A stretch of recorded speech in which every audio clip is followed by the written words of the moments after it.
En 1665, la Compagnie des Indes orientales fait le même raisonnement que Louis Payen et se dit qu'il serait bien bête vraiment de ne pas coloniser la petite île Bourbon. Au moins, elle pourrait produire quelques vivres pour nos bateaux qui se rendent aux Indes. La Compagnie envoie donc ses premiers colons, 20 personnes, en 1665 sous la direction d'un commandant, Étienne Regnault.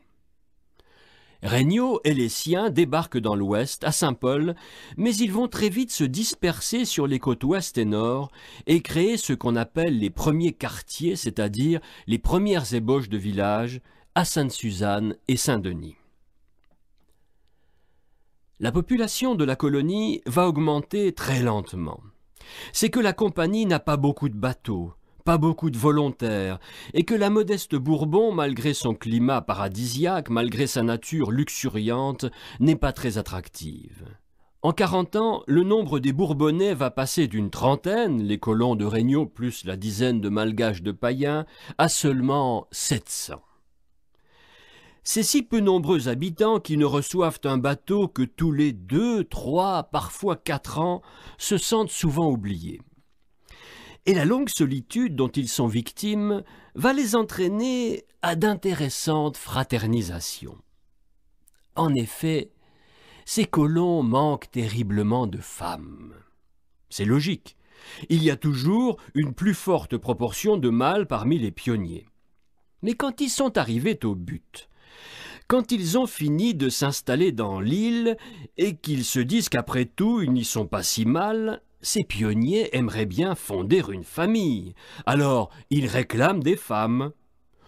On leur en envoie parfois de France, mais c'est si loin la France. Il y a, comment dire, du déchet au cours du voyage. Par exemple, l'expédition de 16 filles de la Salpêtrière, des filles de plus ou moins bonne vie, en 1673, cette expédition se solde par l'arrivée dans l'île, après des péripéties qui rempliraient un roman, de 2 personnes du beau sexe seulement, et qui se sont mariées en route. Comme la mère patrie n'envoie pas assez de femmes, il faut en trouver ailleurs. Alors, les colons en mal d'amour font appel à Madagascar, avec laquelle on a gardé des relations, et, ressource plus inattendue, à l'Inde portugaise. C'est ainsi que parmi les dames qui ont été en quelque sorte les grands-mères des Réunionnais, on compte environ 1/5 de Françaises, 2/5 de Malgaches et 2/5 d'Indo-Portugaises. Ces jeunes personnes sont très sollicitées et on constate en consultant les actes d'état civil qu'elles retrouvent immédiatement des époux dès qu'elles sont veuves et que leurs filles sont épousées en très bas âge. Cette pénurie chronique d'épouses potentielles qui durera plusieurs dizaines d'années a un résultat spectaculaire. Alors que la plupart des colonies ont une société très clivée où les maîtres blancs ne se mélangent pas ou peu avec leurs esclaves noirs, Bourbon, dès le départ, est un pays extrêmement métissé. Et métissé non pas de 2 sources, mais de 3. On pourrait même, pour compléter le tableau, évoquer la variété des pères, car aux pauvres colons du début s'ajoutent bientôt des personnages hauts en couleur qui sont des pirates repentis, français mais aussi anglais, hollandais, italiens.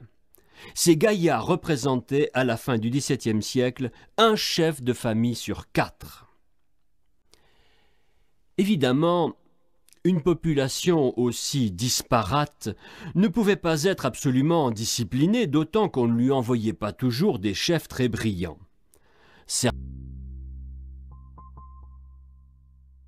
On se dit à Paris qu'il faut rentabiliser l'île Bourbon. Et comment cette rentabilisation peut-elle se faire?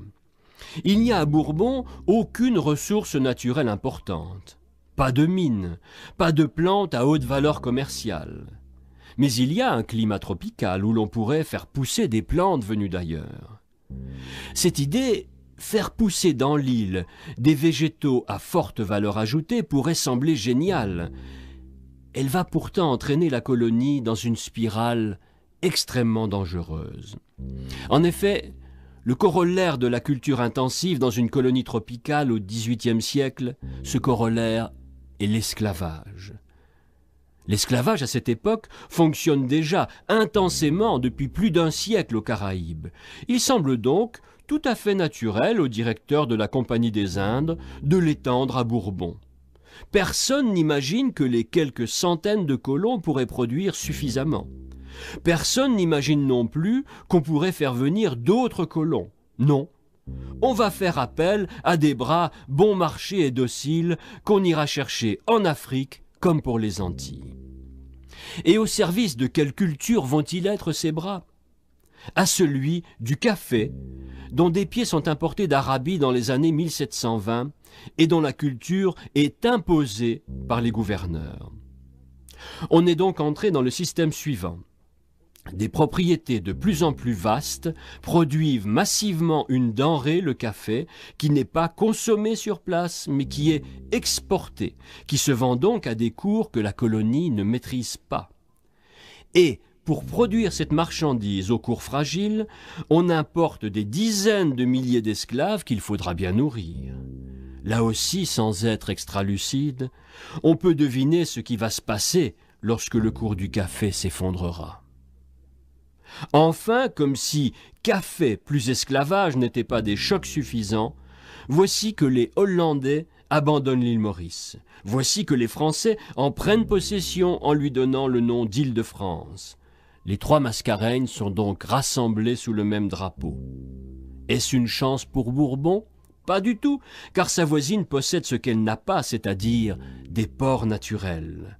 Voilà qui va changer bien des choses.